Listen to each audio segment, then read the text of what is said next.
course, if you are a race fan.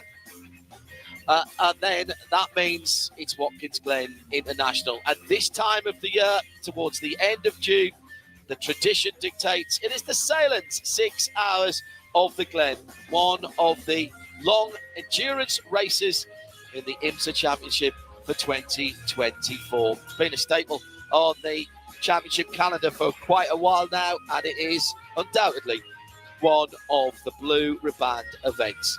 So much history for motor racing around here, and so much also love for the sport around this area. There's the glassmaking museum down at Corning, who took on the all of the innovations from Sunderland, my hometown. James A. Jobley, who invented Pyrex and have made a huge global conglomerate out of that. Big news, BMW number 25 is on the pit lane and will be at the pit exit for the start of the race round the 3.4 mile, 11 corners that provides the challenge for the next 6 hours. If you weren't with us earlier in the weekend, that car is not the same car that started the week. The engine and gearbox and some of the other running gear, yes, but not the chassis. That was brought down overnight after Conor De Filippi went into the turn one wall, just outside of turn one, inside of turn one rather, following a little brush with the curb in one of the earlier sessions. So we will have two BMW Team RLL M hybrids in the race. Let's head down to our CrowdStrike pit lane reporter, Shea Adam. The car is there. It's been rebuilt, and Herculean effort by the RLL mechanics, but it won't get to start the race at the same time as anyone else. I'm surprised it's made pit lane. Actually, that's brilliant. What penalty will it suffer? Well, he was held, actually. He wasn't allowed onto the pit lane because there were too many people out here for the festivities. That was a very safe call by the IMSA tech officials to say, no, we're going to hold you. But as soon as the grid cleared, as soon as the last car rolled out of the pit lane, this number 25 was allowed to come to its box. Came in, put the race tires on. These are a set of brand new Michelin slick tires. Hard compound for this weekend, too. That's important to notice. And then as it pulled out of its pit box, a round of applause from every other mechanic, engineer, driver, person on the pit lane. Very well done to BMW M Team RLL. Now the car is being held by Richard at the end of the pit lane because it will have the red light until the entire field clears. Then Conor De Filippi will be able to go around. He'll have 3 opportunities to pass the start-finish line, but I'd imagine he'll come back in at the first one of those to serve a drive-through penalty, which is a factor of doing a pit lane start. So that means that this team very much not out of it, just slightly on the back foot. And let's see if this Cinderella story can come true. This is our defending race winner. Let's not forget the 25 BMW with Nick Yellowly and Conor De Filippi. And it's been a year since they've won a race. Can they make some magic happen today? An extraordinary effort. Twice in 2 weekends, we've seen that now. The Hertz Toyota Porsche team at Le Mans building a bare chassis, and now the RLL guys taking a car that was being prepped for the test that is coming up in a couple of weeks' time, but obviously had to transfer quite a lot over. That car, though, Jeremy, has not turned a single lap of this track since it was rebuilt, and that means the first laps out are literally a voyage of discovery. Yeah, true that. But these are professionals. The car being put together. If it's out in the grid, it'll be in good condition, no doubt about that. I mean, BMW M Team RLL, they know their business, and they'll have been properly prepared. As you said, the team was sent home yesterday afternoon to get some sleep, or back to the hotel yesterday afternoon to get some sleep prior to the car arriving here at the racetrack. So they'll be good to go. Look, it's a 6-hour race. That team has just had ridiculous bad luck, it seems like, this season. So now maybe the gods are beginning to smile on them a little bit. And they're certainly not out of contention. Yes, they're on the back foot for sure, but they've got all the data from the other running in the sessions this weekend. The other car's been fast. It was quickest in one of the sessions on Friday, I guess that was. Or was it Saturday morning? I can't remember. One of the sessions, it was fastest. The car works well around here. As you said, they won it last year. Yeah. There's plenty of time to get things back on track, John. Lights are out on the Cadillac V Series safety car. Plenty of horsepower and torque in that to pull it away from the field. Louis Delatraz on pole position for Acura, with Renger van der Zande for Cadillac on the outside of row one. Jack Aitken and Phil Hansen for Cadillac and Porsche. What a great qualifying for the yellow Porsche. The best of the Porsches from John Church's team. And we're coming to the green flag with 6 hours on the clock. Green flag. And Louis Delatraz going down to the first corner, immediately pulls to driver's left, and drives through the corner in the perfect racing line, side by side behind for the Cadillac and the Porsche. The second group of cars are the GTD and GTD Pro, and it's Ferrari and Corvette on the front row there. Daniel Serra, Farisi, and Corvette's Alexander Sims. And they'll come to their green flag now. That's a very even start from the GTs as they head down the hill. Break out of line after the start finish, though, so I think that was all right by the Lamborghini. Further back down the grid as everyone has got through turn one, and that was one of my pinch points that I was slightly worried about. At the front of the field, Renger van der Zande now leads in GTP, having got round Louis Delatraz in the gold-fronted Cadillac then for Cadillac Racing. Big news for Cadillac and for Action Express, the Whelan team coming through on Sports Car 365 yesterday. That's the car that Jack Aitken has in third place, making that fourth place at the moment, is the P. Porterani, who's won 2 championships with that team in the time he's been with them. He will be leaving at the end of the season. Not sure where he's going yet, and who will replace him. Not our announcements to make there. But that was the news brought in yesterday by John de Geese and Jamie Klein of Sports Car 365. End of the first lap, Jeremy. Renger van der Zande starting the race and starting it in style. He's got a second back to the rest of the field. Yeah, great start there by Renger. He's gone already. I mean, it's shown as 0.6 of a second. You know, it's over a second at the end of the first lap, 1.4 seconds to lead.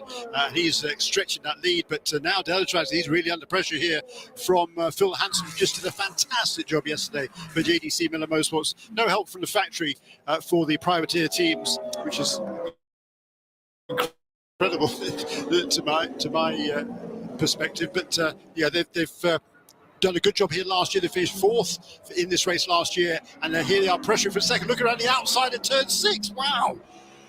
That is a manoeuvre you do not see very often here. It is a corner that changes markedly all the way through. It's a downhill entry, then it flattens out, and then the camber changes in the middle of the corner. That is a brave manoeuvre. And, well, I was about to say, we haven't seen that happen very often. The Era Motorsport car at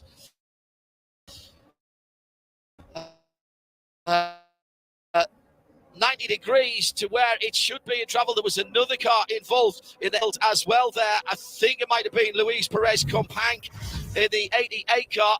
Let's have a... Oh, no, it's not. It's the Eric Lux. Flexbox car. Yeah. Eric Lux in the Dwight 81 Dragon Speed car. Belong, John. Excuse me, John. Turn 6. Yeah. Dwight Merriman put his nose where it didn't belong. There was no way room on the inside there. Lux completely minding his own business, doing exactly what he should be doing, and he was just driven into the way. That's the team that leads the points in LMP2. They won the race last season, and that's not the way to start it out. Good news is both were able to continue. Yeah, Dwight Merriman's been out of the car for quite a long time, knocking some of the rust off this weekend, and he look back on that one and think perhaps he should have had some of that Porsche keys to the race patience that we were talking about in traffic early days, 3 minutes in to the race. And at the front of the field, the GTPs are, of course, setting the pace, as one would expect.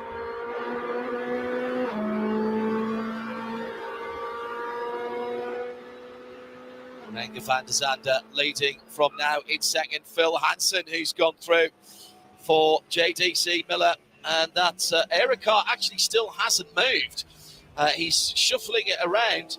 just a little bit and trying to get it. It is at turn 6. It is turn 6, yeah. I'll second guess myself there. We were just talking about a nice round the outside overtaking manoeuvre at turn 6, but it is a very tight spot, and you have to make sure you have racing room. I'm afraid Dwight didn't there. Coming down that hill, diving for the inside, but that didn't work out for him. And that Orica LMP2 still sitting there at the moment. Renger van der Zande, new fastest lap of the race at 1:35.315. As he tries to break the toe, he's nearly 3 seconds ahead of Phil Hansen for JDC.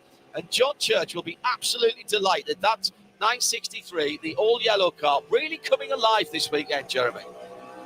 Yeah, brilliant effort. They've been on the back foot a little bit. Been a bit of a disappointing start to the season for that team. It's a full course yellow, I think, and finally comes out because Dwight Merriam, for some reason, unable to get that car going again. Of course, these cars do have starters. Haven't seen the rear wheels spinning, so he's obviously not able to fire that car for some reason, which is a shame. So we're going to have a first full course caution on the day with just 3 laps in the books. So this is to clear the problem at turn number 6. Dwight Merriman not able. In fairness to Dwight, he hasn't reversed back into danger. He just didn't have enough lock to get round in the first place. And that area, he's just far enough round the corner that he wouldn't be seen. And to just reverse into traffic, probably not the best thing. Let's go down to Shay Adam for this CrowdStrike pit lane report. With Nick Yellowly defending race winner here in the GTP class, it's been a difficult weekend, to say the least, for your crew. What sort of gratification is it, though, that they worked so hard and the car is out there on the track turning laps? Yeah, well, I mean, it's a testament to everyone's hard work. I think the car, or the tub itself, our test car, arrived at 1 a.m. or something, at 2 a.m. So the boys and girls jumped on it. And like you saw, we literally made it to the green flag at the end of the pit stop. We had, just before we went out, we had a little fueling issue, which put us back 5 or 10 minutes. So it was panic stations, but again, they dealt with it very, very well, as expected by a team of this stature. So BMW and Awalala have done a fantastic job, and I couldn't be more thankful for them to get us, at least in the show. Does that give you confidence in your team even more so than you had before when they band together to do something like this?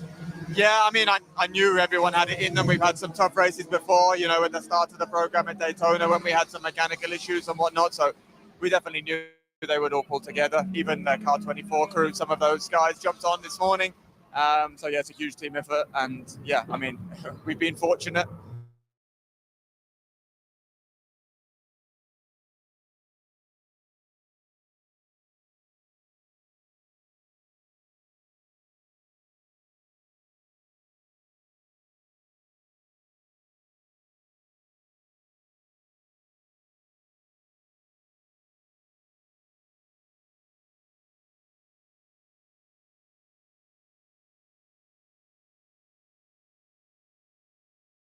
Coverage of the Sahlen's 6 hours of the Glen around the world on RS2, part of the Radio Show Limited network of channels, live and uninterrupted, as well as Sirius 206 here in the United States. Jeremy Shaw and John Hindorf in the Ford Performance Global Broadcast Centre. Shay Adam, our CrowdStrike pit lane reporter. We'll have our VP in race updates as we go through the next 5 hours and 51 minutes.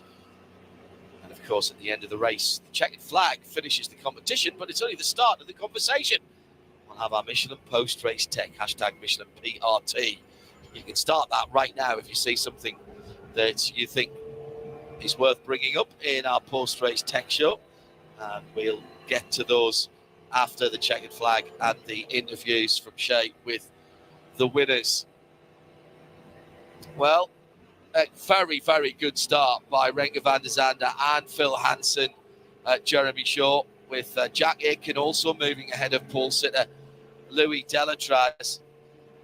And then it's the 2 Porsche Penske Motorsports cars, Jaminet and Nasser, the top 10 made up by Ricky Taylor, for Acura.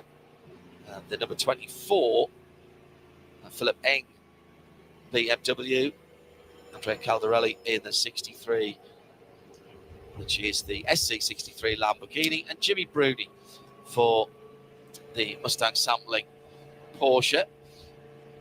You've got to say the Cadillac looked very good there in those opening 2 or 3 laps, and Renger clearly right at the top of his game this weekend.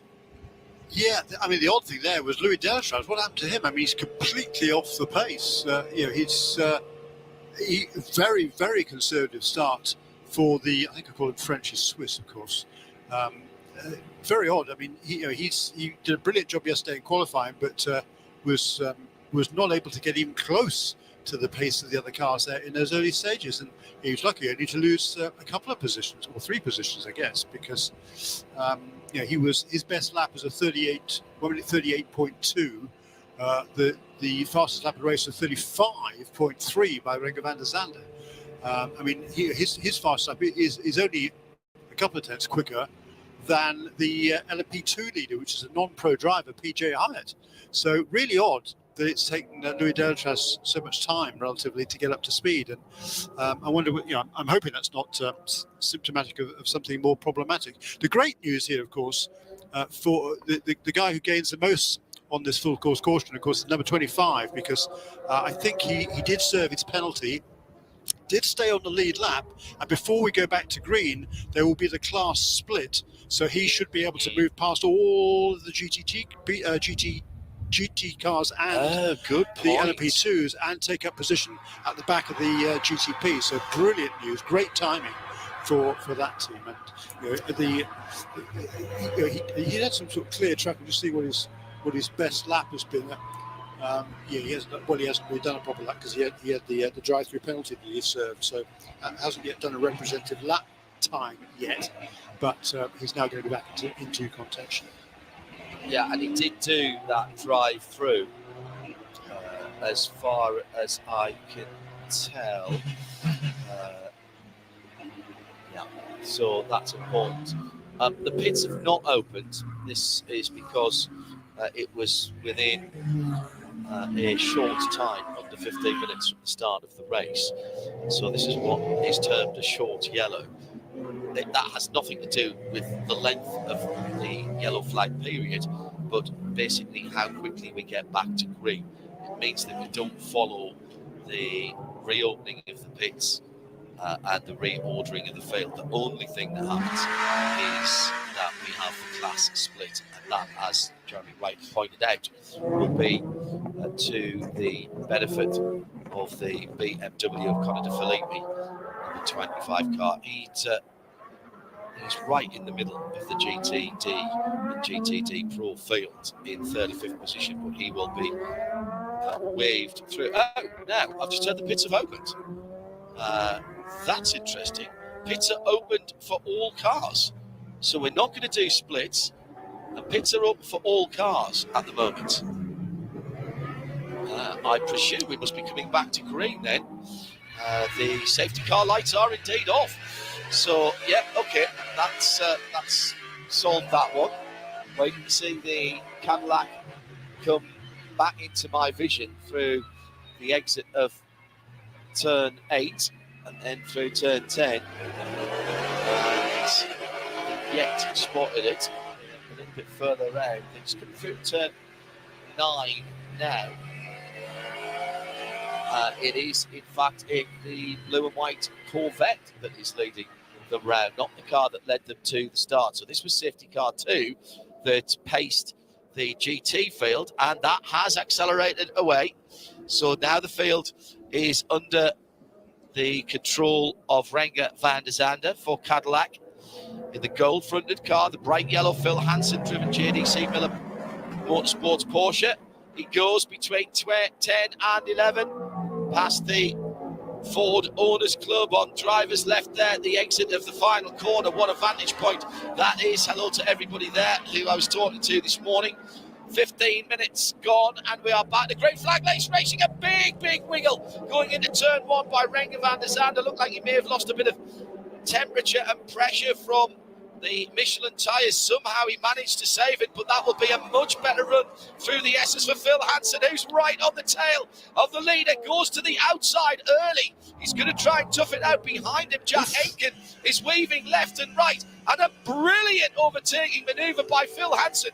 JDC, Miller Motorsport, Porsche leads the Sahlen 6 hours of the Glen, courtesy of a wiggle from Renger van der Zande and a super late brake manoeuvre to overtake around the outside going into the inner loop. Phil Hansen and that JDC Porsche fired up early on, Jeremy. How cool is that? Fantastic job. I mean, this team, they've had success here, of course, in the past. Richard Westbrook, who's one of the drivers in this car, he's won he's got 3 consecutive Sahlen 6 hours wins back in the teens here. Brilliant pass there. Reveja van der Zande tried to make it fairly difficult for him, but not enough to keep Phil Hansen behind him. And both those two drivers, Phil Hansen and Richard Westbrook, they described this as their favourite track in the world. And for Phil Hansen right now, he's showing why, because that was a great pass and really cool to see that car out front. They had the overall win here, of course, back in 2017, back in the LMP2, when they're running the LMP2 car. Let's go down to Shea Adam. A bit of drama in the pit lane there. This CrowdStrike pit lane report. The number 65 Ford Mustang came in and followed the safety car in. Dirk Mueller brought the car to a stop, and they immediately took the left side tires off. They changed all 4 Michelins, but the left rear was the issue for them. Nothing to do with the tires. It was the brake. The brake was actually on fire, and they were checking to see if they needed to put a new pad and rotor system on the car. They ultimately determined that no, it was okay. So they put a new wheel on, but they do have new brakes for this car should it need it. Dirk sent back out. He did make it out before everybody else, but now they need a yellow to try and catch back up to the rest of the pack. CrowdStrike pit lane reporter Shea Adam on the spot as ever. Sirius 206 and around the world on RS2, part of the Radio Show Limited network of channels. This is live coverage of the Sahlen 6 hours of the Glen. Let's check in with some of the other classes.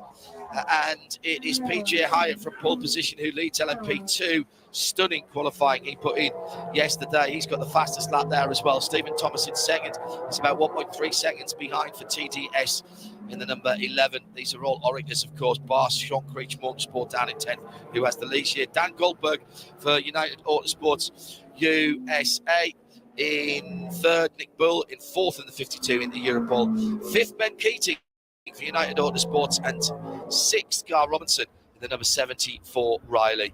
In GTD Pro, it is Daniel Serra for Risi Competizione who leads from Alexander Sim, 62 from 3 in the Ferraris and Corvettes that they are driving.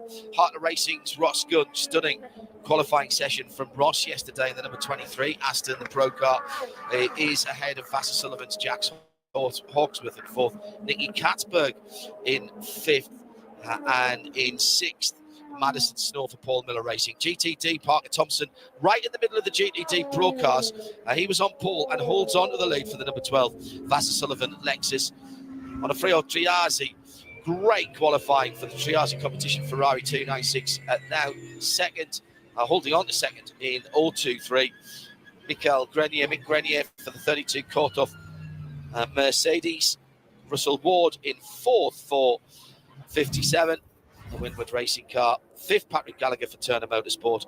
And sixth, Brendan Arebe for Inception McLaren, the number 70 car. Now, a little fire a few moments ago, just under the left rear wheel, inside the left rear wheel. That was just a bit of maybe a bit of debris in there, as Shea mentioned earlier on. Let's go back to Shea Adam, our CrowdStrike pit lane reporter. I think this time they are going to do the brake change. They put a block underneath the car so they can get a better look at the left rear. Engine is off. Dirk Mueller was crawling back down the pit lane. He has lost one lap so far to the GT field. Will lose a few more while he's in here.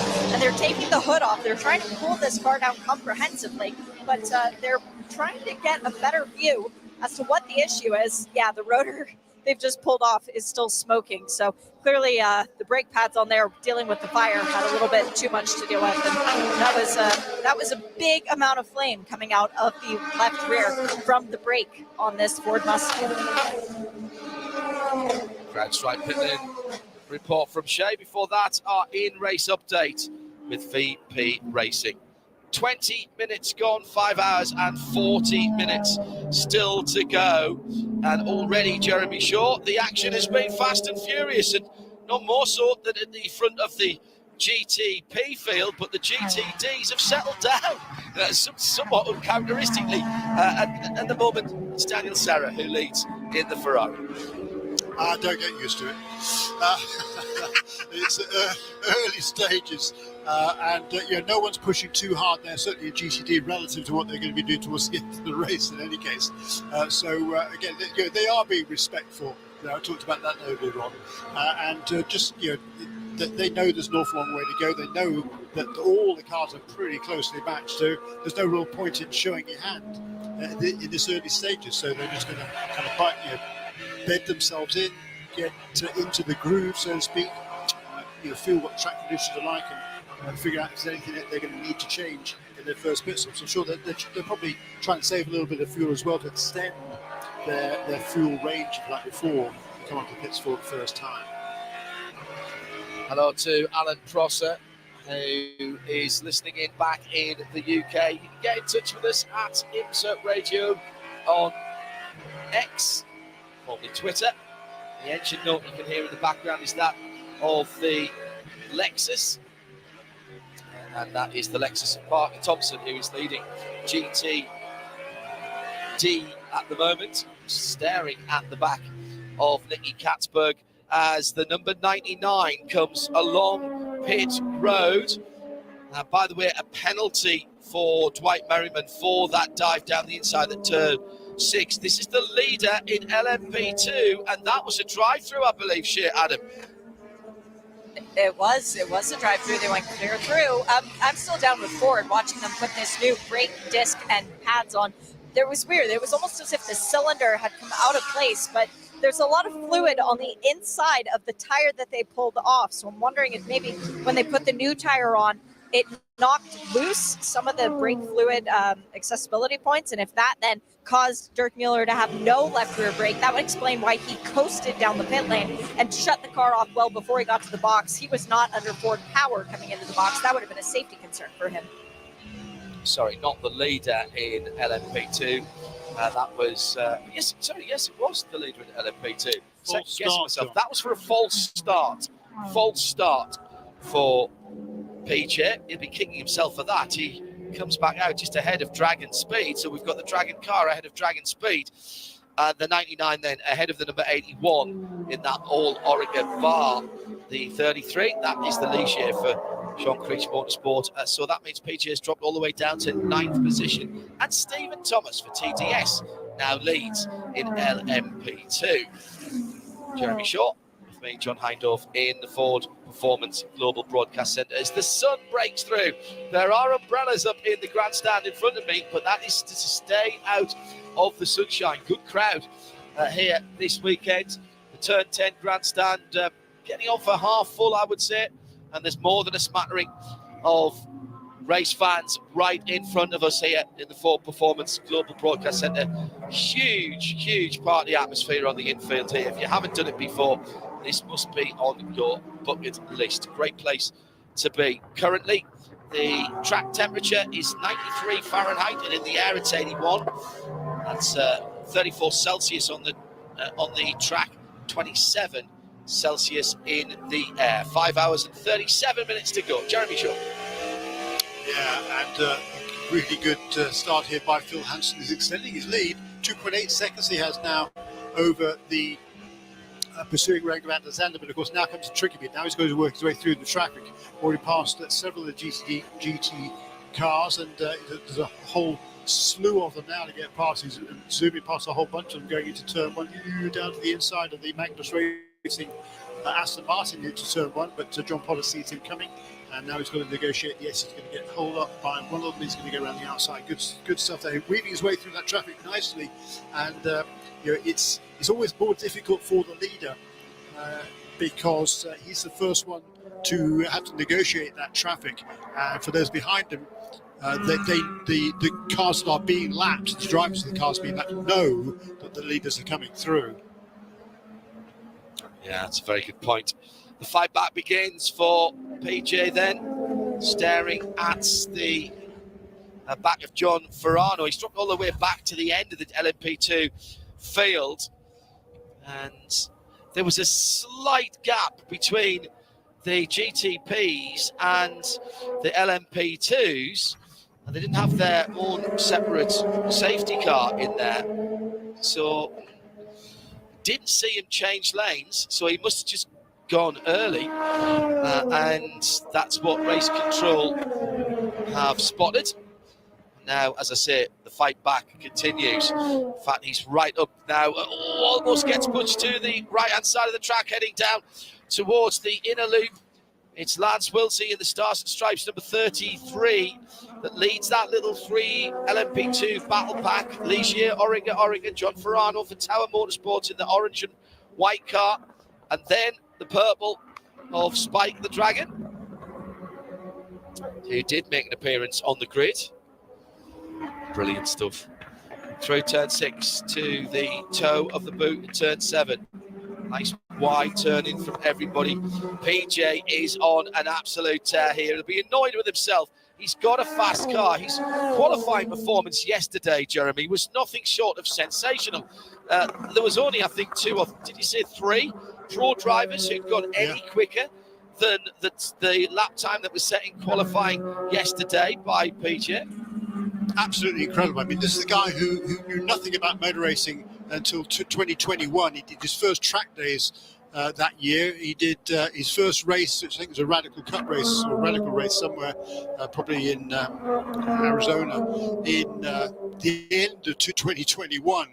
He's been racing pretty intensively since then in just about everything you can name, but still, he's been on a very, very steep learning curve. He's got a fantastic mentor in Gunnar Jeanette. Hats off to Gunnar for putting PJ in as many different cars as he wanted to drive.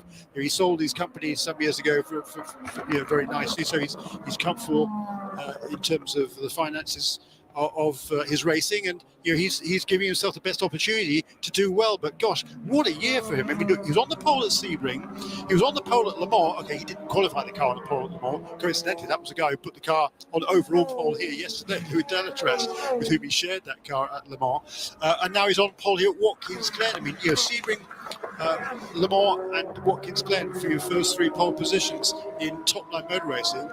All right, good job, hats off, well done. Yeah, whoever's writing this storyline, Jeremy, we need to have a word with them, because that would never happen in real life. Oh, wait. If you were watching this as a movie, I mean, people would say, that's impossible. Would never happen. The Inter-Europol car picking its way past the Honda NSX. It's been quiet this weekend for that Honda. Haven't really called its name or its number that much. Acura here in the States. The Gradient Racing car. Sheena Monk running solidly in 16th position, just behind Rahel Frey from Iron Dames. Rahel unexpectedly called back into action at Le Mans a week or so ago, after Dorian Pan had some rib injuries in the Formula Regional that kept her out. We did see that Dorian was back in action in F1 Academy this weekend at Barcelona. We sent her our best. I'm not sure that she was fully up to fitness and speed, in fairness. And Rahel carving her way through the field in that Lamborghini, Jeremy. Indeed so. She qualified well up the field. I think she was 11th perhaps in qualifying yesterday, but had to start from the back because there was a problem with the engine in that car. They discovered after qualifying to change that engine and had to start last on the field. So Rahel moving her way nicely through the field in the early stages again. She's got a good car. She's comfortable, she's confident, she loves this racetrack. I remember speaking to her here last year, and she was just, she loves the tracks in North America. She wishes she could do more racing over here, but she was totally enthralled by Watkins Glen International and making good progress here in the early stages.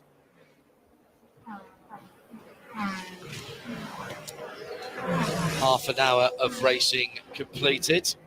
And at the front of the field in GT, it's heading for the hills for the Ferrari of Racing Competizione. Daniel Serra has managed to pull out a good couple of seconds to Alex Sims. He's got his hands full with Ross Gunn in the Heart of Racing Aston and Jack Hawkes. They're all about a second or so behind each other.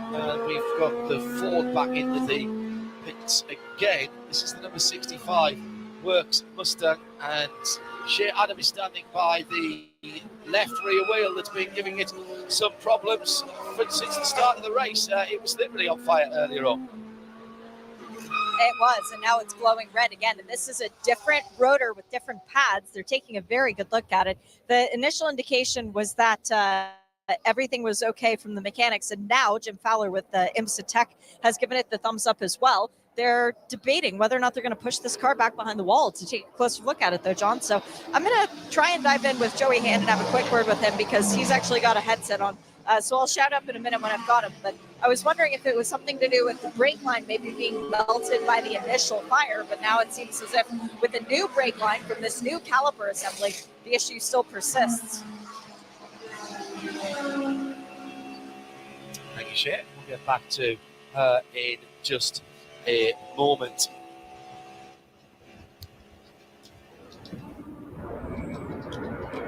We're still watching the rise of PJ Hyatt, who's now dealt with John Ferrano and Lance Wilsey. That puts him in 10th position.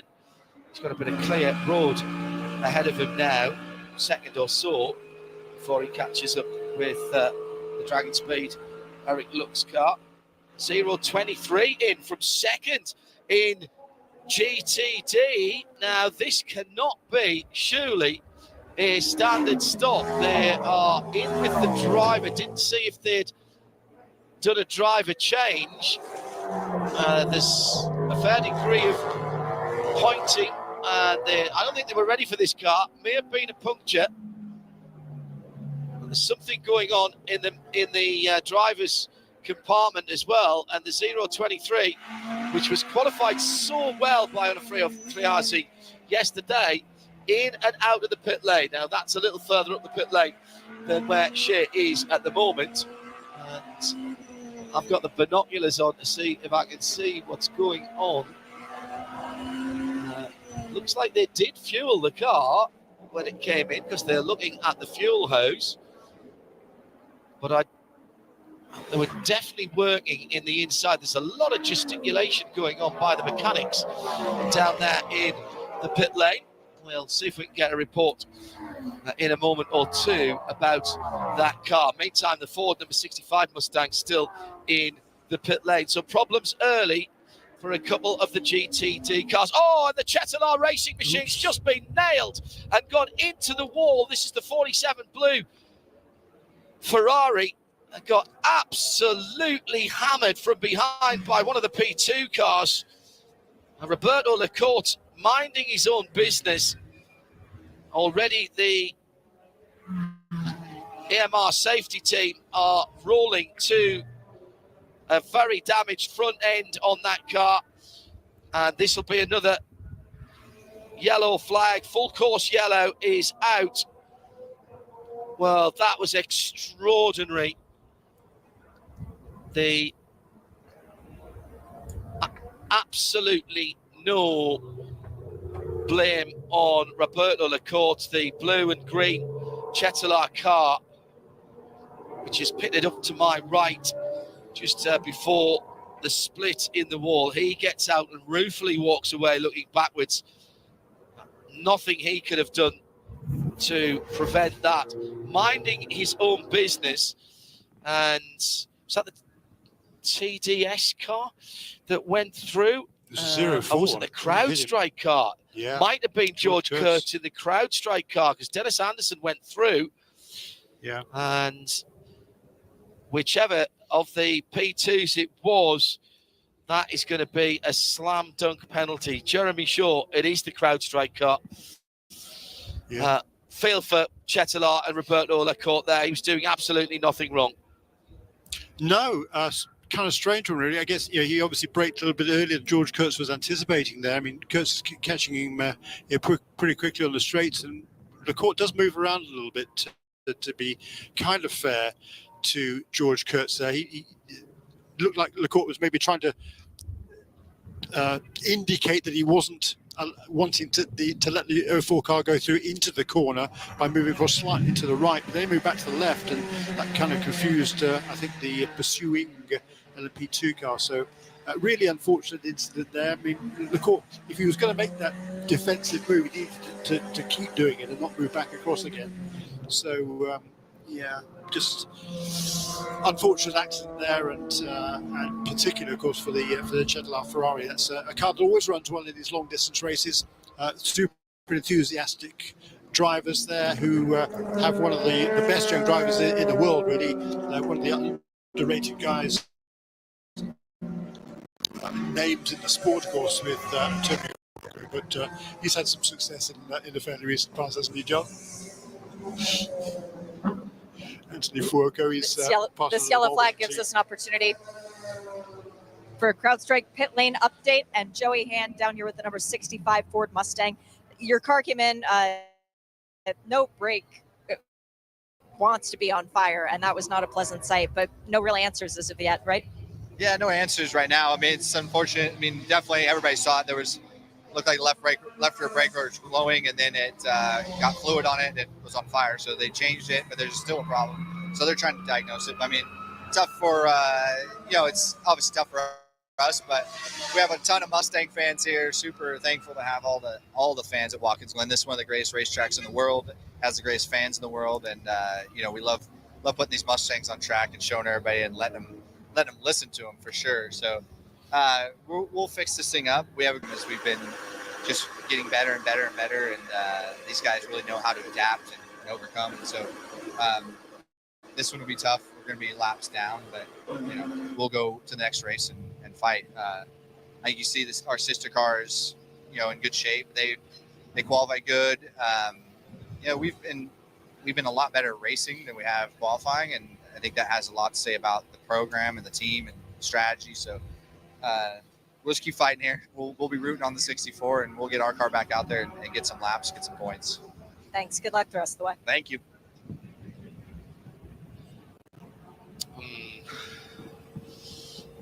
Well, never say die attitude from the blue oval is what you'd expect. Roberto Lecourt's car is pulled into a place of safety. And that 65, as Shea said, now behind the wall for Ford. And the era car, by the way, when that car does come out, still has a drive-through. The 18 Dwight Merriman car still has a drive-through to enact its problems, and we'll find out in a moment or two if there's a penalty going to be assessed for that. Yeah. Pass around starting, Jeremy. So unusually, when behind a safety car, we are seeing some overtaking. Yeah, very little though, really. I mean, all the GT cars have been lapped once by the overall leader. None of them, but there are a few that were trapped in between the safety car and the individual class leaders. So those cars are able to go past the cars that are in front of them and the safety car, and then pull around to the back of the field to take up their rightful positions. They hadn't been lapped by their overall class leader. So it just makes it a lot cleaner for the restart. The GTP cars will restart the race at the front of the field behind the safety car. They'll be the first ones to take the green flag. They were all running in pretty much in order. So it's going to be a nice clean race again for the restart. The LMP2s are behind that, and then all the GT cars led still by the Racing Competizione Ferrari. It's led from the start. And a couple of little things in LMP2. Number 52 car, Nick Boole, he'd been on the move. He'd managed to get past Dan Goldberg, who lost a couple of positions shortly before we went to full course yellow here for the second time. First of all, he was overtaken by Nick Boole, then by Ben Keating, his teammate at United Autosports USA. So the outside front row starter, Daniel Goldberg, now running in fourth position in kind of number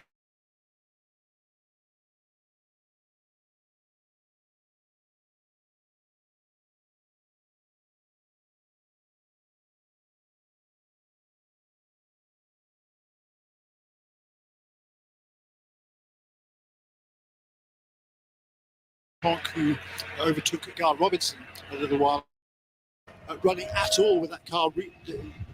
A new chassis rolled out for this weekend for that car, and it was running quite happily in the 11th position there in GTP. It's got to share Adam, who's made the long walk up to Triasse to find out what happened with that early pit stop for the car that was running second in GTD. It was a little bit of strategy coming into play. They wanted to get off sequence from everyone else in case of a yellow. And what do we have right now? A yellow. They're looking pretty good.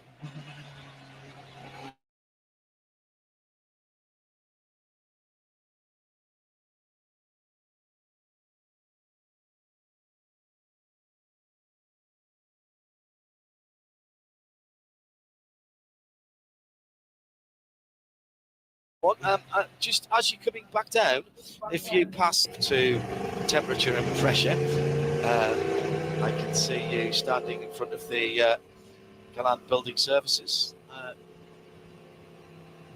Who's that there? That's the 43 you're right next to, Shea, is it? Yeah, it's the other Andretti team, Andretti Motorsport with their Porsche. I'm strategically placed in between TDS for their pit stop and then the two cars from United, both the 2 and the 22. So I'll monitor the LMP2 stops and chat up if anything excitable happens. If you can look further down to your left toward the GTP cars. TDS leading at the moment, United in third and fourth. Between them, it is in Europol. As here they come, led in by Phil Hansen for JDC Miller, the bright yellow number 85. And as you might expect, everybody goes through except for the BMW number 25. Okay, leader peels off into the pits, over the wall for the JDC Miller team. Looks like no thought of, oh no, driver is out. So there is a driver change.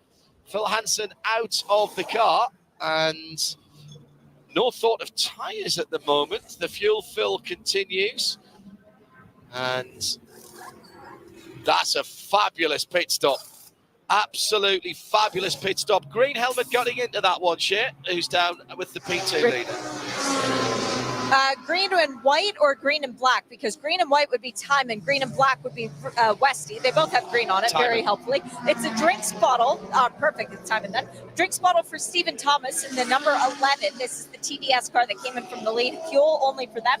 Fuel as well going on for the MDK Motorsport and both of the United Autosports cars. Well, I say both. That was the intent. Only one of them came in. That was the 22. Now, rumbling back into life is the number 11 for Stephen Thomas, but getting beaten out, Nick Bull making it inter-Europol by PR1, leading back out of the pit lane. Great stop by them. Still waiting to see Ben Keating, though. He did not come into the pit lane with the number 2 for United Autosports.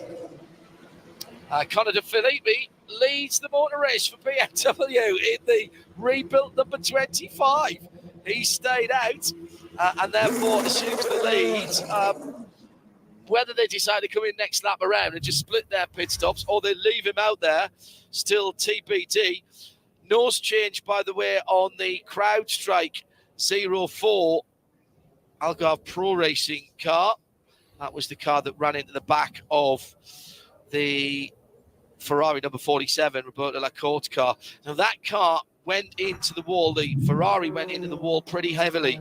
Those blue triple layer metal barriers. And the safety crews are there at the moment, just making sure that they are straight. And we can't have one of the fixing posts has come adrift from the back. What you can't have is bits sticking out there. It has to be a continuous run, because quite clearly you absolutely cannot have anything that will catch the car and either damage the car further or worse, in some cases worse still, spit it off back into the centre of the track. They're putting in some wooden pegs behind there to support that piece of the triple layer steel barrier. Shea Adam has the GTD Pros and the GTDs. And with Risi Competizione first, they led the way in. Daniel Serra staying aboard, but getting a set of brand new Michelin tires. They do still have the stickers on them, as well as a lot of fuel. Risi only doing the endurance races this year. They are definitely on their form, though. This team finishing first at Daytona, second at Sebring. They are the ones to watch today. Fueling is done. Oh, but the right front tire change was slow. Car still up on the air jack. Now it drops off. It's going to lose them a lot of positions. As in behind me, with a little bit of grass in the radiator, the number 120. This is Adam Adelson for Wright Motorsport. And a driver change going on behind. It's the number 32 KPM Mercedes. Kenton Cook has climbed aboard that car, but he had a very slow stop because he was blocked leaving his pit box by that Wright Motorsport Porsche. That just goes back to how crowded and dense this pit lane is. 21-foot boxes means that when you have a neighbor in front of you, then it's going to be very tight trying to come in or leave. And it was also tight getting through the RFID reader. Who is that, John, that wasn't playing very nicely? There was a few of them, to be honest. It was Lexus and Corvette had to sort themselves out. Then Rexy trying to find a way into the line. And at one stage, we had 3 wide. What Shay's talking about here is the exit from the pit lane is a car wide. And you might think, well, why is that? You don't need to. Well, Michelin have pioneered in some of their truck tyres, actually, the use of RFID. By truck, I mean semi is what you guys would say, tractor trailer units, to monitor various tyres in fleets. And for a few years now, the racing tyres that we've used here in IMSA all have RFID, radio frequency identification chips, embedded in the tyres. So back in the old days when you used to have somebody at the end of the pit lane marking off each set as they went. Now, you don't do that now. You register your tyres on effectively on the weekend's database, and then as you go out the pit lane, they get ticked off from the allocation that you use. And that means that you've got to be able to monitor that, and therefore both sides of the car has to be close enough to the RFID reader on pit lane out, and that's why it's a little bit tighter on the pit exit. We'll let these cars come back around before we bring Jeremy Shaw back in to find out who were the winners and losers, as Conor De Filippi has peeled off from the lead of the race, but has been scored as the leader as he comes back in. Shea Adam has another CrowdStrike pit lane report. Arguably one of the biggest winners from the start of the race was Phil Hansen. That was a great start to the Sahlen 6 Hours of the Glen for JDC. This team has won the race before. Do you think like maybe your Porsche 963 is good enough to be there at the front at the end? I mean, if the first stint was anything to go by, then yeah, absolutely, we got a chance to win. I thought the car was good. I was surprised really how good it was going to be in the race, to be honest. But also, it's a lot of testament to the other drivers that I was able to pass them cleanly and not really have much contact. I think Bourdais might have, or whoever was driving Renger maybe, slight bit of contact into bus stop, but like Louis and Aiken super clean. So it's great racing in IMSA, and I think that highlighted on that first, few laps. Renger's one of the hardest guys to get around in IMSA. I mean, he's just always at the front. You managed to get around the outside of him, going through the inner loop. How did you pull that one off? Well, I wasn't going to back out, and I think we maybe raced each other a few times in LMP2 and across in WEC, so maybe he knew I wasn't going to back out. So he might be a tough racer, but I wasn't going to lift there, so it was my corner. Enjoy your bit of a break before we see you back in there. Yeah, I'm looking forward to it. Thanks. Well, that was the moment of the race for me so far, to be honest, Jeremy. Absolutely brilliant for Phil Hansen to talk to our CrowdStrike pit lane reporter, Shea Adam, before he disappeared for his break. Great stuff for JDC and for the young Englishman, Phil Hansen.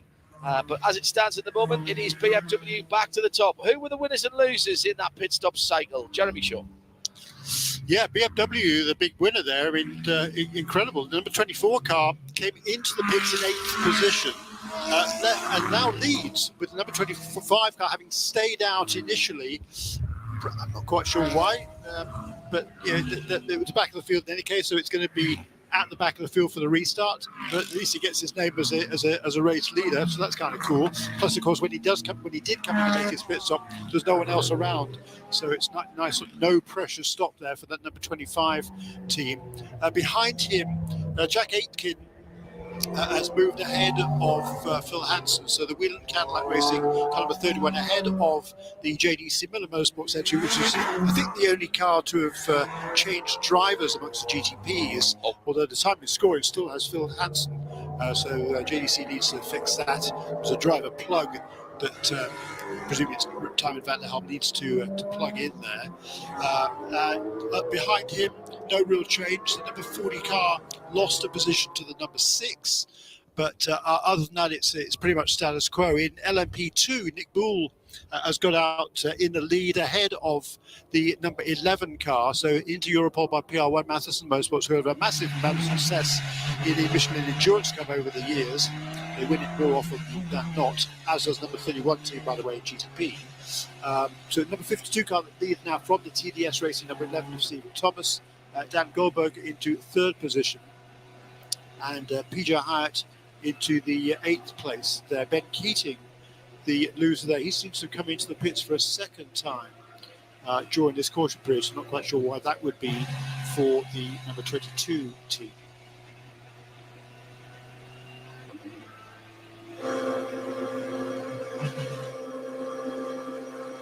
That's our VP in race update with Jeremy Shaw as we are getting the class split.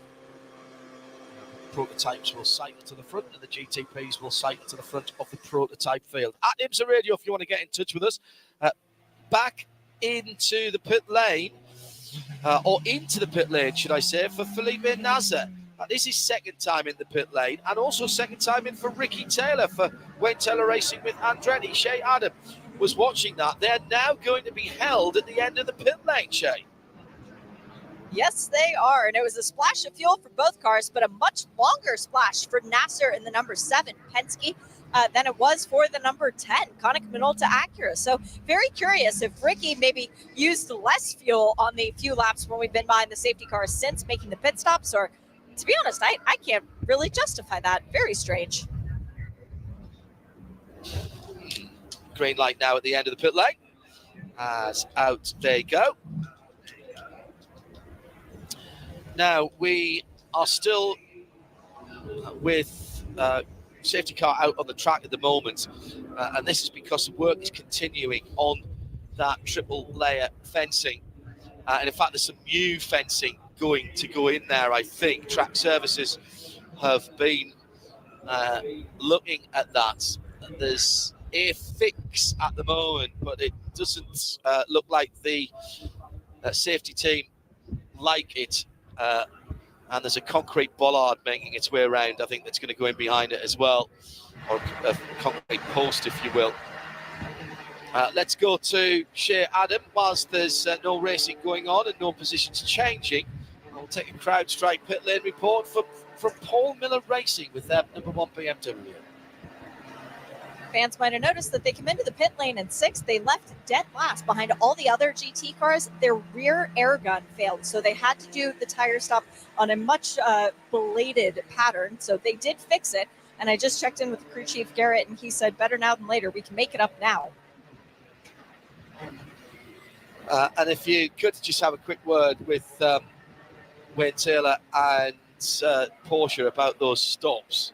In fact, I can see already 40 car was struggling. I said that, Jim. Thank you for that.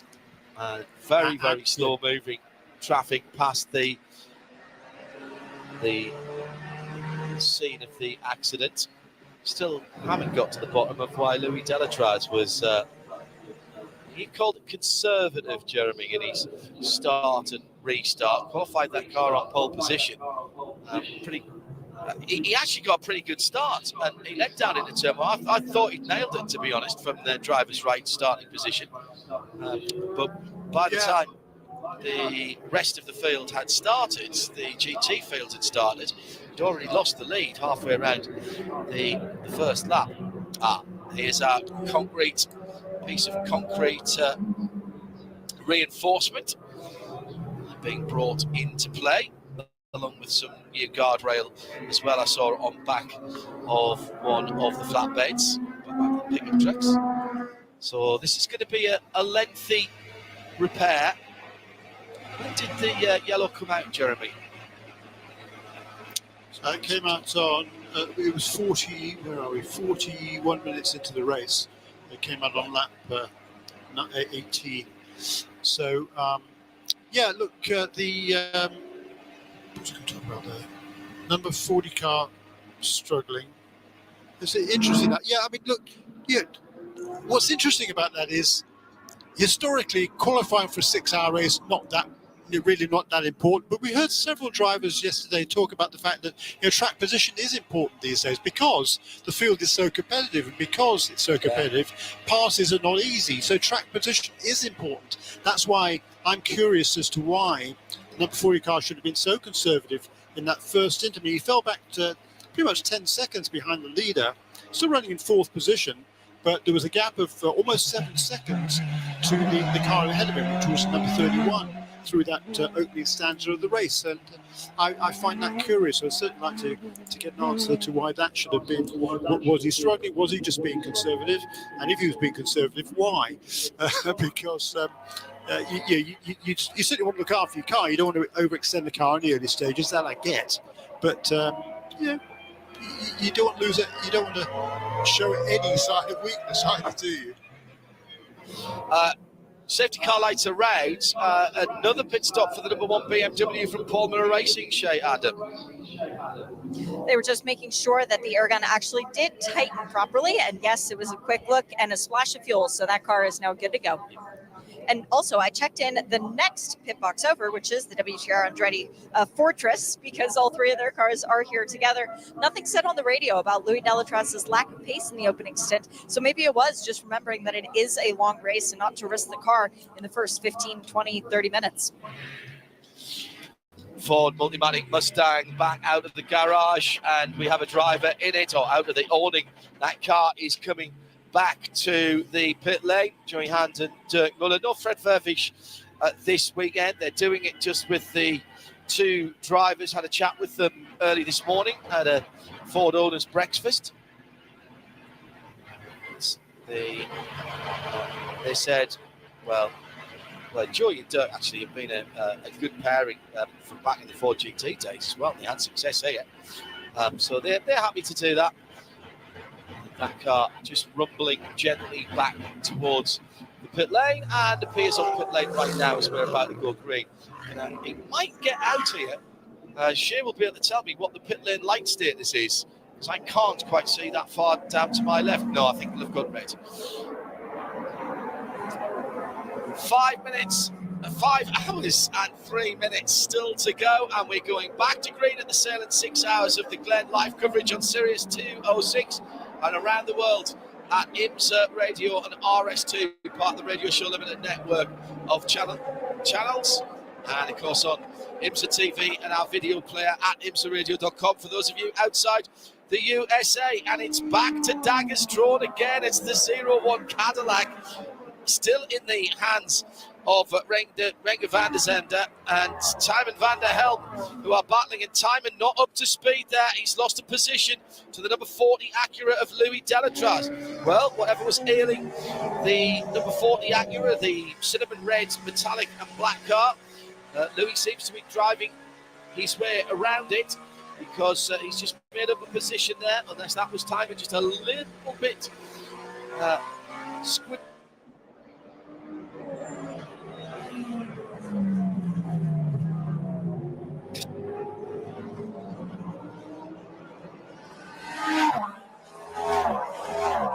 And Van der Helm now under pressure from Mathieu Jaminet as well. They're side by side going into turn 8. The MO 963 has the inside line, got to give racing room. He'll be on the outside for the next one though, and that pass is made as through goes the number 6 PPM Porsche Penske Motorsport. That's Mathieu Jaminet. Andrea Caldarelli in the number 63 green and white Lamborghini, now heading through, and John Ferrano's going to get a penalty in the tower, number 8 LMP2, for a pit lane speed violation. So this time, Jeremy, it appears that it's the 85 car that just didn't get the tyre prep right there, coming back to the green flag. Yeah, I mean, Timon van der Helm doesn't have nearly so much time in this sort of a car as does as does Phil Hansen. So I think he is just being a little bit more conservative there. He doesn't want to make any mistakes in the early part of his stint. He was a youngster his time and still just 20 years of age. I mean, he doesn't drive like that because he's has a massive amount of potential. But again, for him at this stage, I have no problem with that. It seems sensible not to kind of push the envelope and get overly defensive. But it's cost him a couple of positions, but he can settle in now. A couple of cars going to have to come down through pit lane for failure to adhere to minimum fueling time, and that will be the LMP2 number 20 MDK by High Class Racing, and I've just lost the other one on the screen. It's a 04 car as well. 04, that's the CrowdStrike Racing by Algarve Pro Racing.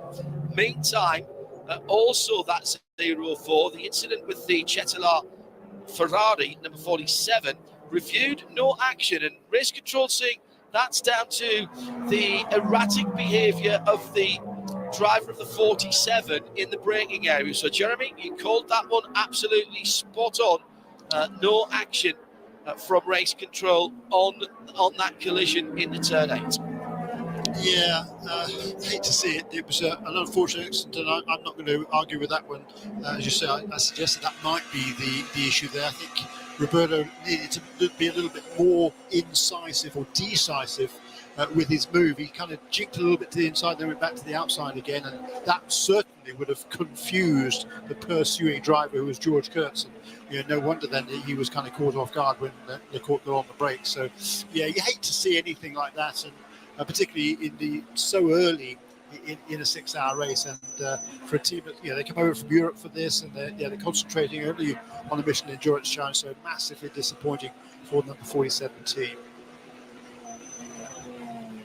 Jeremy Shaw with me, John Hindhaugh, in the Ford Performance Global Broadcast Centre. This one's had me on my feet for the last hour, and we have clicked over an hour. Back to green. BMW leads then in the number 24. It's Philip Eng from Jack Aitken. It's about 0.6 of a second.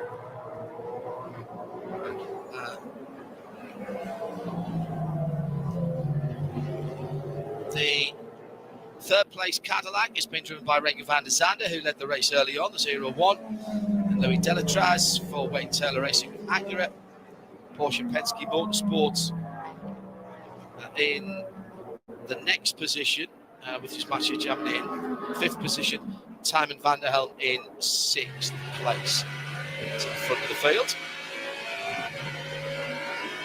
Bull leading for Inter Europol. So TDS were leading before that cycle through, and Inter Europol, the number 52, expect to see 34 next to that car. Nick Pearl in the yellow and green, Inter Europol by PR1 machine, the 52, ahead of Stephen Thomas for TDS, and Dan Goldberg for United Autosport, number 22 car. That's your top 3 in LMP2 as Dennis Anderson peels in for his drive-through for the minimum fuel refueling time infraction. GTD Pro, Vassar Sullivan Lexus now ahead of Corvette Racing, Alex Sims, Frankie Montecalvo for Vassar Sullivan. Parker Thompson did a fantastic job in the opening stint. Frankie Montecalvo is now the 3rd best GTD car, ahead of Ross Gunn, who's 3rd in GTD Pro, and Daniel Serra, who was leading the motor race before the pit stops. That recent competizione car now down to 4th position. So a bit of a shake-up there in that VP in race update. Now let's set it for a better racing, Jeremy. Yeah, indeed so, John. I mean, great stops there by Vassar Sullivan for the number 14 car for GP Pro to get Hawksworth from 4th when he came into the pits to the lead after the pit stops. Number 3 stayed where it was. And then the number 12 car, the GTD leader, made up 1, 2, 3, 4, 5 positions during that round of pit stops and changed the drivers, as you said there, to Frankie Montecalvo with the Parker Thompson having started the race. So brilliant work there by Vassar Sullivan.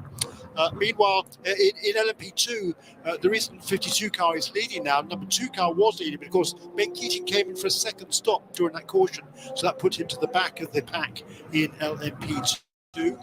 But Nick Bull is edging away now from Stephen Thomas, actually pulling away because it's 4 seconds inside just 3 laps of racing for that number 52 car out in front in P2.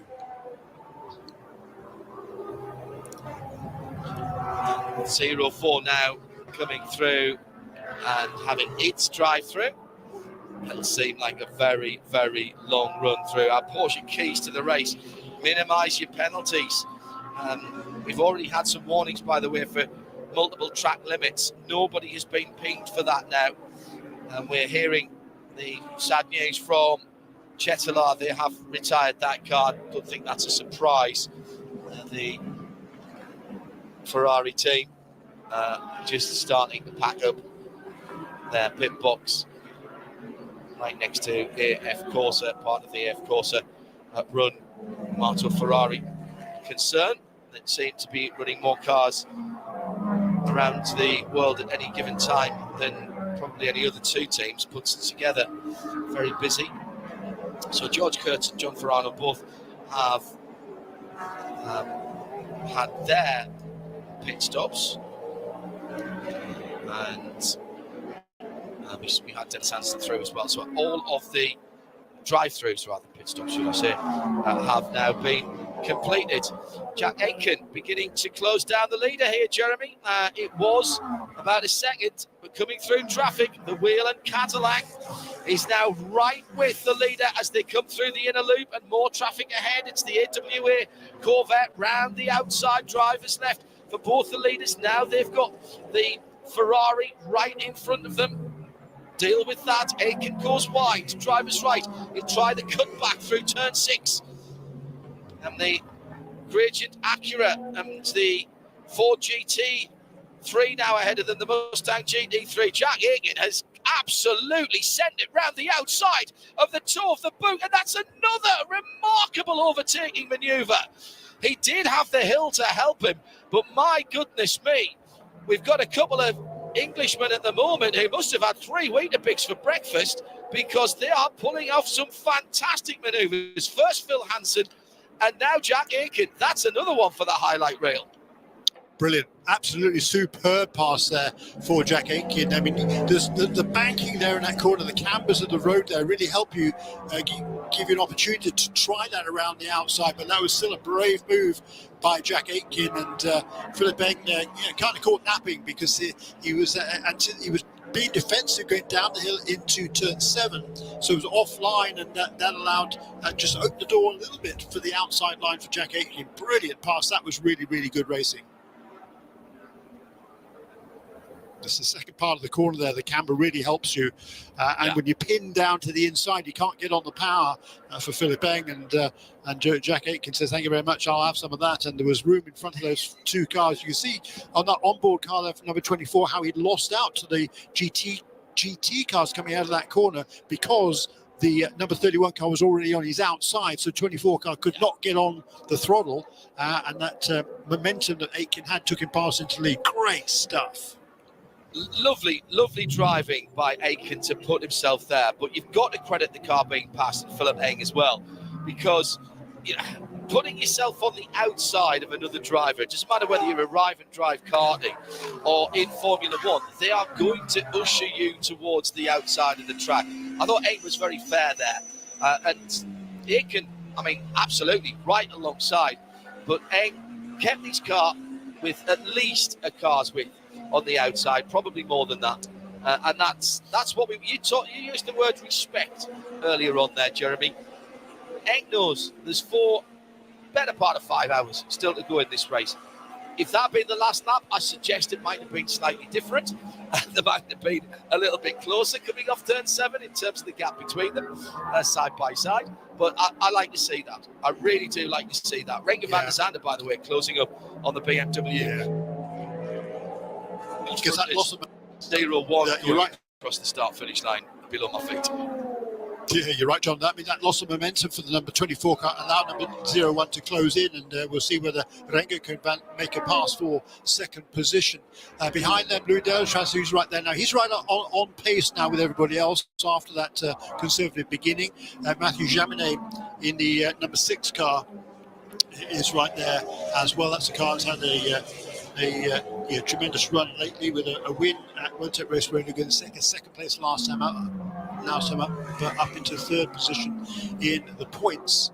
The other guy I was looking at there, Andrea Caldarelli, is doing a nice job in 7th position in that Lamborghini, right behind Timon van der Helm, who's losing a little bit of ground to those cars ahead of him, but nobody will be too concerned about that at this stage in the race. Felipe Nasser, though, he's running at the back of the pack in GTP, and again, pretty conservative. He's not staying with Colin De Filippo, who's behind Ricky Taylor, who's behind Bruni, who's behind Caldarelli, a train of cars there, who's also behind Van der Helm, by the way. So a big train of cars, but Felipe Nasser just hanging off that tail of that little group just a little bit. CrowdStrike APR car just finding its way back through traffic at the moment. Dennis Anderson, George Kurtz, John Ferrano in 10th, 11th and 12th for MDK, CrowdStrike and Tower, all coming back from issues. The Tower car is, I think, off the nice, just about to come round as he might have dropped off the lead lap actually. Dennis and George having to come down through the pit lane for drive-throughs. LMP2 still being led by Indy Europol at the moment. Jack Hawksworth has cleared off in GT&D Pro. Now 5 seconds between himself and Alexander Sims. Dave's Martin Calvo is now coming under pressure. He's in the GTD version of that car, number 12. Green number panels. And he's got Ross Good and Daniel Serra scrapping third in GTD Pro right behind him. He'll not want to give up ground to either of those cars, even though they are not in the same class. Now, Shea Adam has news about the Corvette in 2nd position.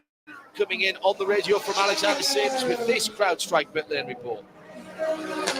New rotors and discs are up on the wall for the number 3 Corvette. Now it boats to be seen if they are left sides, right sides, fronts, or rears.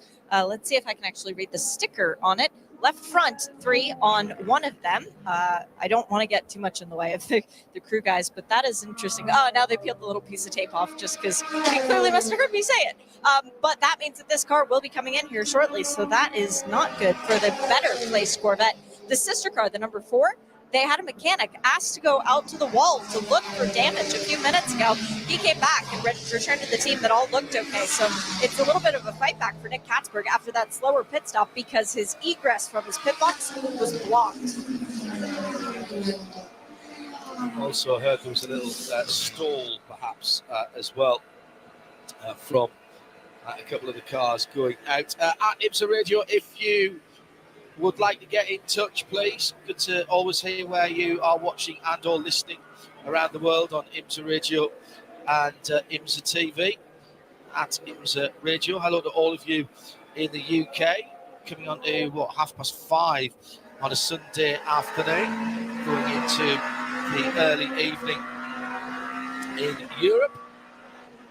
And it's still just under 5 hours of this race to go, so pretty good time slot, really, for a Sunday afternoon into the evening, settling back from whatever you've been doing, maybe being on board the race yourself today.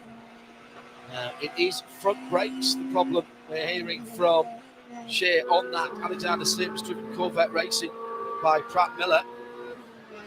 He's coming down into turn 8 at the moment, so let's see if he peels off into the pit lane this time around. I wouldn't have thought, Jeremy, that this is that hard a circuit on brakes, or maybe some debris caught in there or something like that. There's a couple of big stops, maybe a couple of big stops. But for the GT cars, it tends to be just roll the cars through the corners. Yeah. I mean, for this level of cars, I wouldn't have thought it would be a problem for brakes. So I remember I raced here in what is now Michelin Pilot Challenge many moons ago, and I had complete brake failure at the end of the toe of the boot, which wasn't a lot of fun. So back in those days, but those were street-based cars, of course, back in those days. So they weren't GT4s or prototype or GT3 cars here as they are in GTD. But a little bit surprised by that. To have two different teams struggling with brake difficulties so early in the race, particularly, that's really odd. a good bit of shuffling here in the mid-pack amongst the GTPs, with Timon van der Helm really fighting hard to keep that train of cars behind him. The number 5 car had moved ahead number 63, but they seem to change positions again. So they've exchanged places a couple of times in the last couple of laps. And number 7 car has just gotten past number 25 as well. So that big train of cars, they're battling for 6th, 7th, 8th, 9th, 10th and 11th. Are all trying to work their way through that GTD traffic and are shuffling positions as they do so. Well, settle back, enjoy what we're seeing here. It's the second time that we've had the GTPs here at the Sahlen's 6 hours of the Glen. We did have qualifying for them this year as well, and what spectacular viewing and listening that was. Able to relive that on imsaradio.com. The archive already up from yesterday. Absolutely superb. It won't be long before the video of that is up. I haven't actually checked that. It might already be up. Josh and the online team working very, very hard with the official IMSA YouTube channel. As the Corvette comes into the pits, Alexander Sims has decided that now is the time. 45 minutes completed. He couldn't wait any longer. His lap times were still pretty good. He was hanging on to second place there. And as he comes in, it will be full service, and those front brake rotors, new discs, she had them watching up.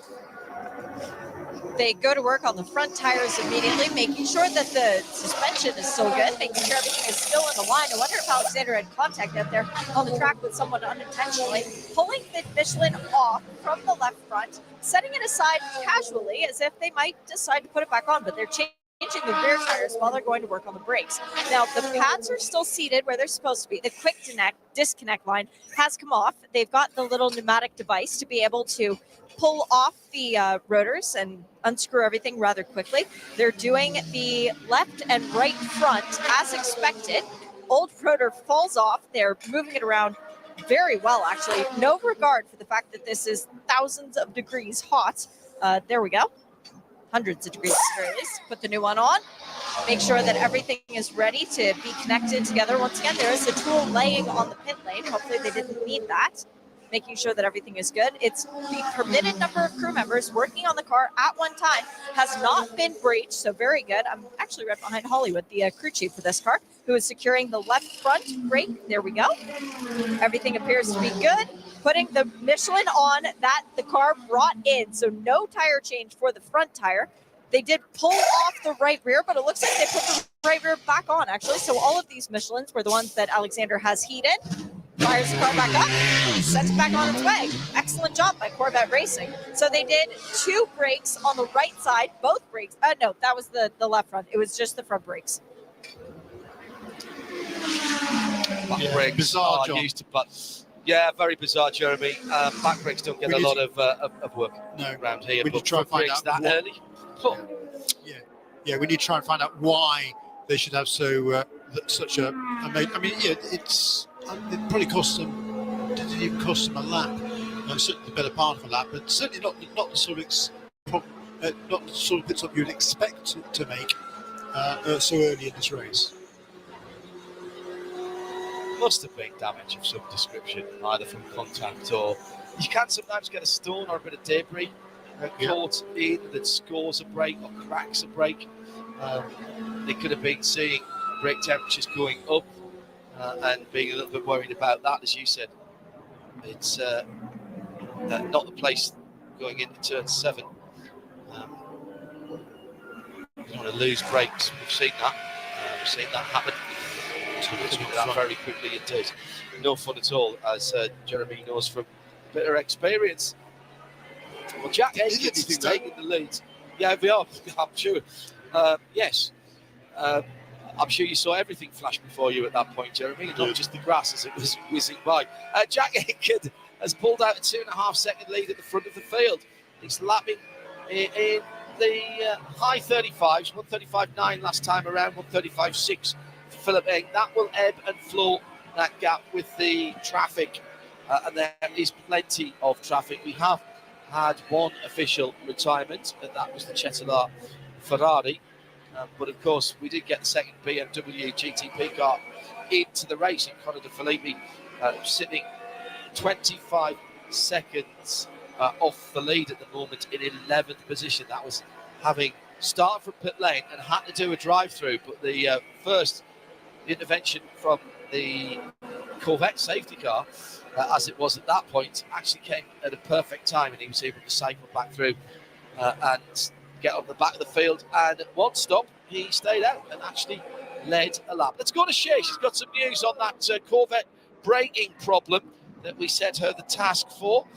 Thank you, by the way, to all of our teams for speaking to our CrowdStrike pit lane reporter, Shay Adam, and other pit lane reporters when they are here as well, for giving us the answers to the questions we asked. The question was asked, Shay, and the answer is? I went straight to Hollywood and asked him, and he said, well, we're not entirely sure yet, but we think from what Alexander was describing that it was a bad seal. So that would be interesting, and curious to find out if Corvette run the same brakes as Ford do, because that's 2 brake problems that we've had so far in this race for GTD Pro cars. So a bad seal on the caliper that was causing them problems, and what they've done is they've changed out the caliper and the rotor, the disc, because you match those together with the pads. Interesting, Shay. Good intel. Thank you very much indeed. One of those things, Jeremy, it can happen to you in your street car or indeed on your race car. Nowadays, at least you can change those units fairly quickly within the time that you're doing a driver change and a fuel stop. Yeah, I mean, it's astonishing how quickly they can change brakes these days. So great work, Cheyenne. Thank you very much indeed for that. I think they didn't even... Did they lose a lap? Let's see where they were on the tracker. Not sure whether they lost a lap with that.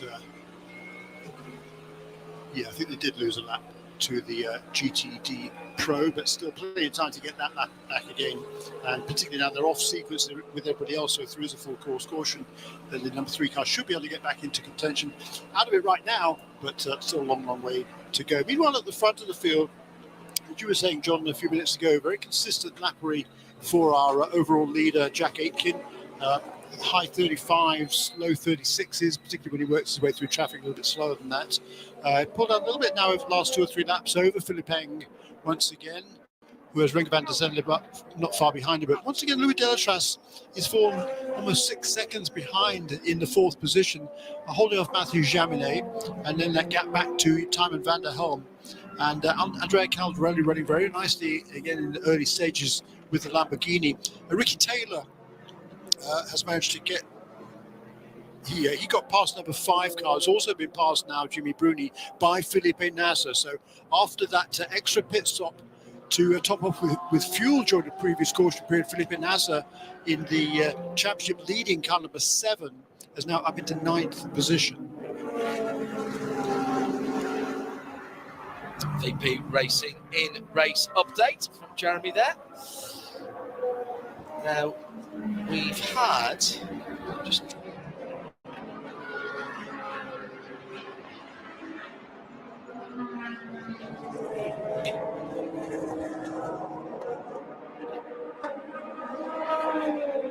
of the field. They've done 20 laps. What are you expecting from the GTP cars? We've already talked about that yet. We should have, to be honest, so apologies for that. Yeah, about 55 minutes I think they can probably run, John.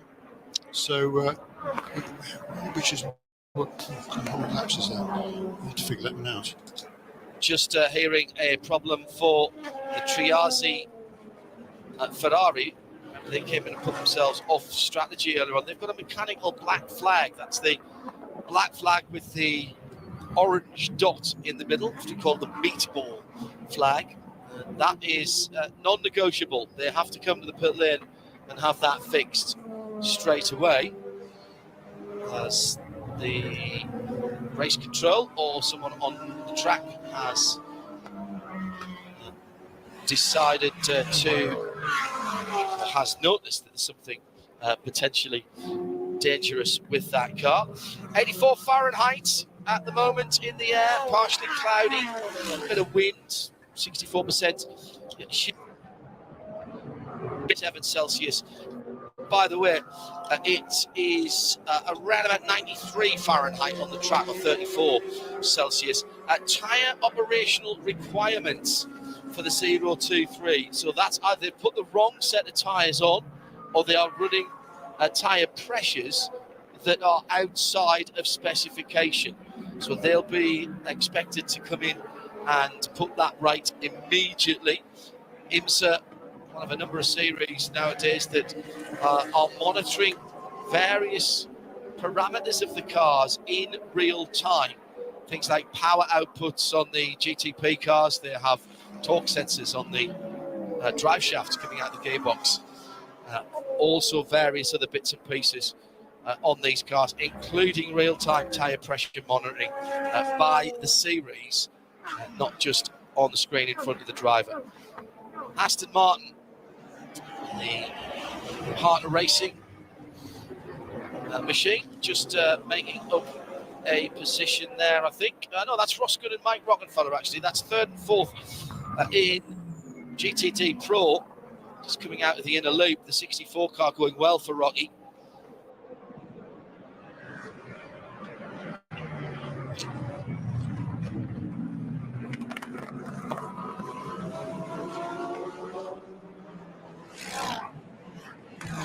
Position there. The McLaren in there as well as Brendan Arieb, as they are coming through turn 8 at the moment.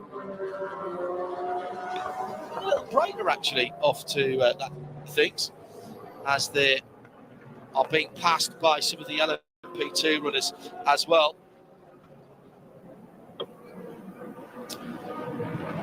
Always have to have your wits about you here. Our portion keys to the race included negotiating traffic and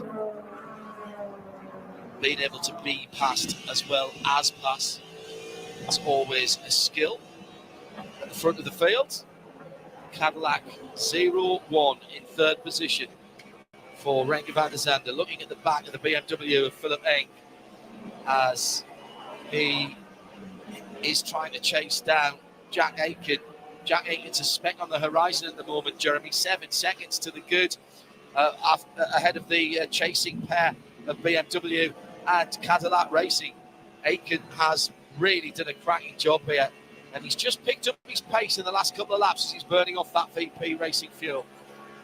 Yeah, I mean, as they work their way through the traffic, that's been the thing there. Last time around was 137, had been doing 35s. So it's tricky here, but he's already shown during this race, and we're we're an hour and a half into it already, are we? Yikes! Yeah. That's amazing. He's into a really good rhythm here as Jack Aitken, and as you say, extending that lead out front, and Renger van der Zande running right with Philip Eng, but unable to find a way past, and then that gap back to Louis Delatraz, which as they work their through the traffic on that last lap has reduced somewhat, actually almost by half. It was over 6 seconds, just so there's 3 as they come across the line to complete the 43rd lap. But yeah, they're stringing out just a little bit now through this battle for second, as we're getting into a proper full fuel run. Battle for second is turned up to gas mark 7. There was a side-by-side moment as Renger van der Zande tried at turn 7, the toe of the boot. This lap around, they come across the line now, and underneath me, they're working their way through traffic as well. How far back is Louis Delatraz? Not that far. He's taken a second out of them last time around. He's down to just on 2 seconds. This is the traffic, of course. Traffic giveth, traffic taketh away. And at the moment, it's taking away from Philip Eng and Renger van der Zande. That's great for us, because we're seeing the battle. They go past the Heart of Racing Aston Martin through the S's. Now onto the back straight, and big lift required there from Renger van der Zande. There was a moment where I thought he was going to go on the track, but Eng's been held up in the inner loop as well by a GTD car, and now they're back together again through turn 5, down the chute towards turn 6. The BMW grinding out there, tries down the inside of the Triazzi Ferrari, manages to get through. Oh, brilliant stuff. Absolutely superb stuff. You get to watch this one back in the next few days. the onboard footage from the Cadillac Racing 01, it looks like a police chase through rush hour traffic at the moment. It's absolutely outstanding. Turn 8, they've got a bit of clear out at the moment, and I would say, Jeremy, that just in this last part of the run, that Cadillac just does seem to have a little better performance, a little more performance left for Renger to exploit than perhaps Philippe Eng does in that number 24 Beamer.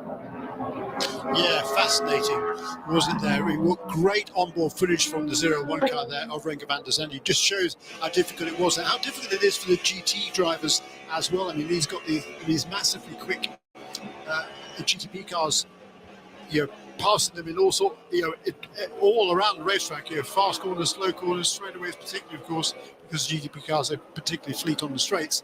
But you've really got to keep your wits about you. It's really, really tricky out there, whether you're in an overtaking car or a car that's been overtaken.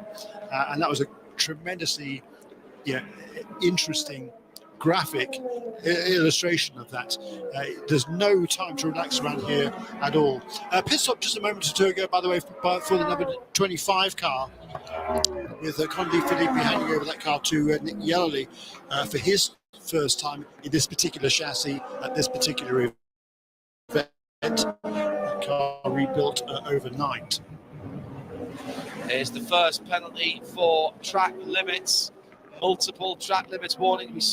We have seen that all the way through this weekend, and it is currently for MDK Motorsports.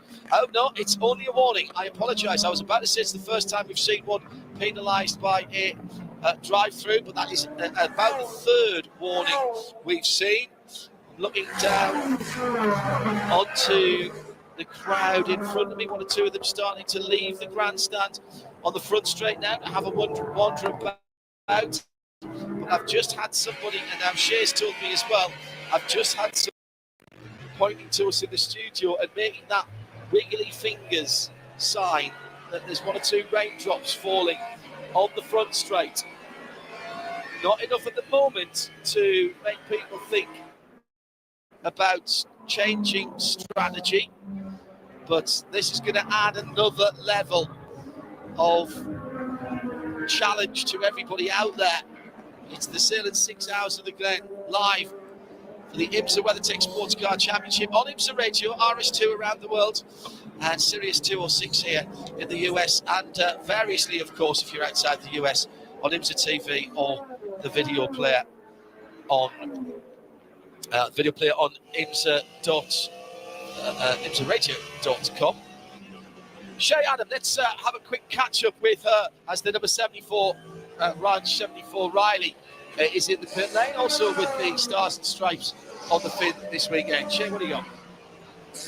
Minimum drive time has now been met for our AMP categories. It was only 30 minutes for the pros, but it was an hour and a half for the GTD and the LMP2. So I believe that Gar Robinson is the first of our drivers who is done for today, assuming he doesn't want to get back to number 74, Riley LMP2. Tires, fuel, Josh Burden is strapped forward in the second. Nice burnout, Josh. I'll give that a 10.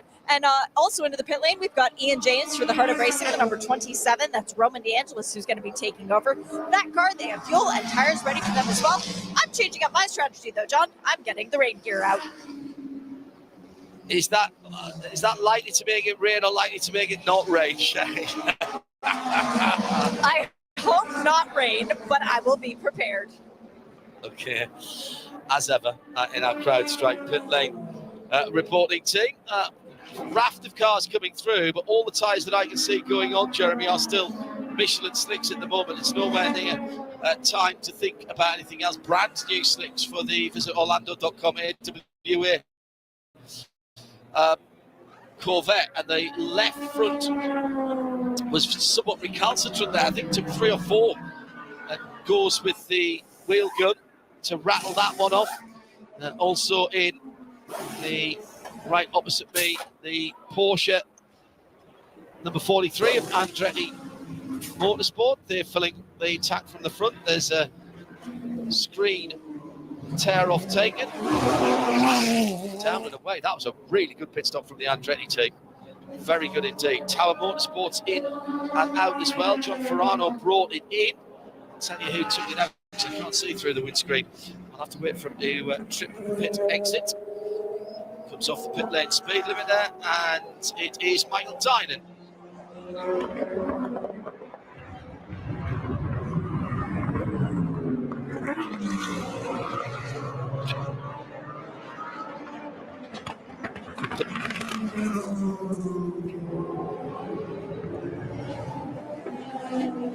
In violation for the number 8 Tower Motorsport car, so Michael Dynan will have to bring that car back in. It's back to Porsche Keys to race again with penalties. And that is a real issue. Meantime, at the front of the field, we've got a very significant moment because the 25 BMW, which started from pit lane, has already made its next pit stop and is valiantly at the moment trying to stay on the lead lap with Jack Aitken for a moment right in the slipstream. Well, that car's starting to move around for Jack. 31 Whelen Cadillac, 52 into Europol in the pit lane as well. We'll have an update from Shay of all these standard pit stops at the moment in a moment or two. What we're waiting for now is for the leading GTP cars to come into the pit lane. Aitken has done 28 laps, and in fact all of them haven't. They're pretty much on the same until we get down to Ricky Taylor. I think that was a drive-through, wasn't it? So yeah, they're all on the same 28 lap run at the moment. Jeremy, what do you reckon? 30 laps, 31, 32? Yeah, no, not as many as that. I kind of messed that up. I think 20 odd laps. I think is probably the range for these cars. Around about 55 minutes or so.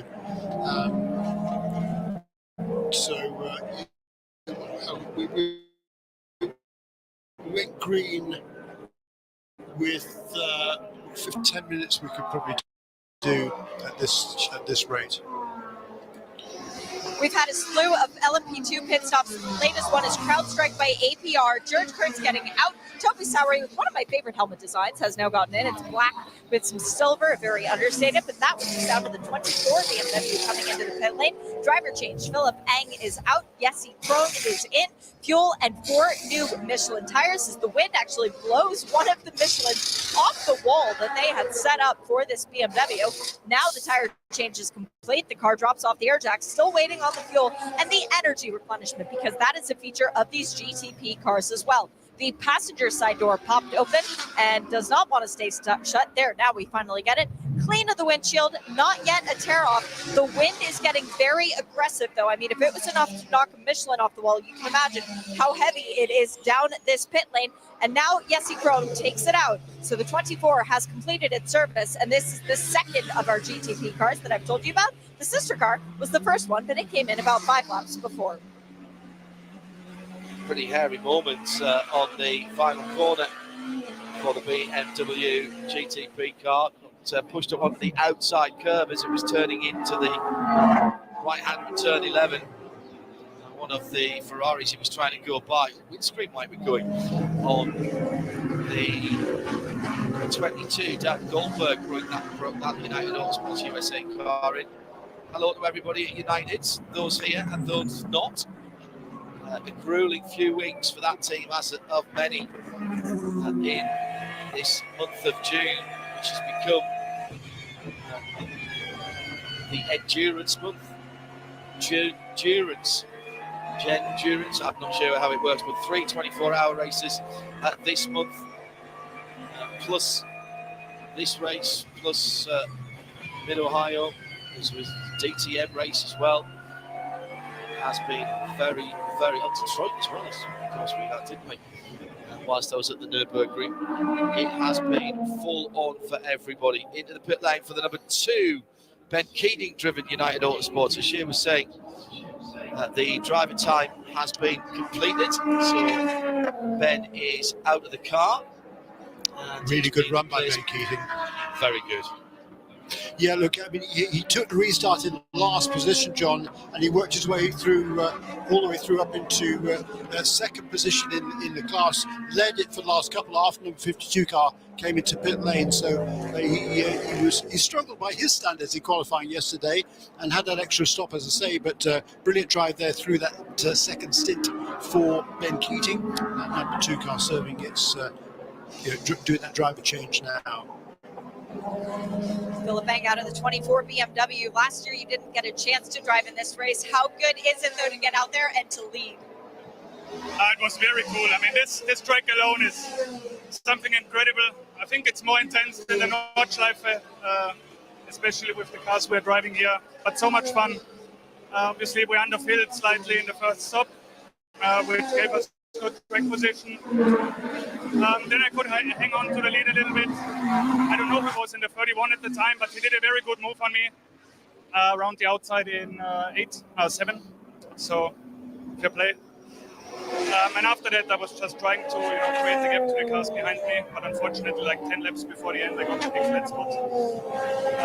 Luckily, Michelin builds very safe tires, so it was holding on, but it was a very deep one, so was struggling a bit, but still, we're in the mix.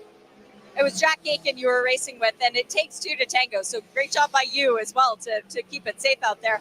Are you enjoying the battling more than the traffic?